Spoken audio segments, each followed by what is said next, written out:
సిద్ధవటం మండలంలో తెలుగుదేశం పార్టీ శ్రేణులు ఘనంగా సంబరాలు నిర్వహించారు. దివంగత నేత సుగవాసి పాలకొండరాయుడు తనయుడు సుగవాసి ప్రసాద్ బాబు రాజంపేట పార్లమెంట్ టీడీపీ అధ్యక్షులుగా ఎంపిక కావడం పట్ల కార్యకర్తలు ఆనందం వ్యక్తం చేశారు. ఈ సందర్భంగా బాణాసంచా కాల్చి స్వీట్లు పంచుతూ శుభాకాంక్షలు తెలిపారు. పార్టీ బలోపేతానికి ప్రసాద్ బాబు కీలక పాత్ర పోషిస్తారని నాయకులు ఆశాభావం వ్యక్తం చేశారు.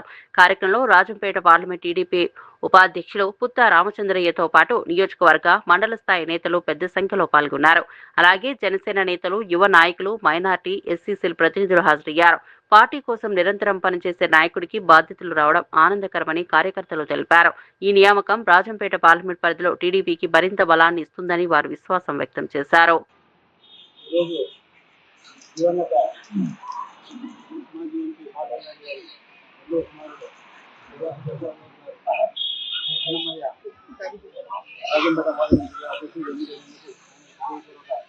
శుభాకాంక్షలు.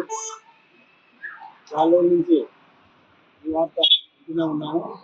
చంద్రబాబు గారు అనౌన్స్ జరిగింది. ఆయన రావడం వల్ల మొత్తం పార్లమెంట్లో తెలుగుదేశం పార్టీ భవిష్యత్తులో బలోపేతం అవుతుందని మనస్ఫూర్తిగా కోరుకుంటున్నాం.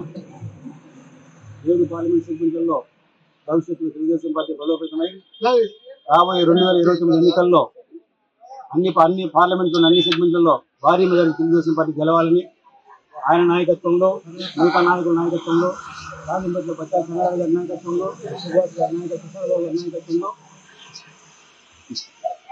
అధికారి కృష్ణ గారి నాయకత్వంలో, హేమహేమ గారి నాయకుల నాయకత్వంలో తెలుగుదేశం పార్టీ పూర్తి బలోపేతమై భవిష్యత్తులో రాజంపేట ఎమ్మెల్యే కూడా ఖచ్చితంగా గెలవాలా, అదేవిధంగా రాజంపేట పార్లమెంట్ కూడా గెలవాలా, మిగతా సెగ్మెంట్ కూడా భారీ మేర తెలుగుదేశం పార్టీ గెలవాలని మనస్ఫూర్తిగా కోరుకుంటూ సెలవు.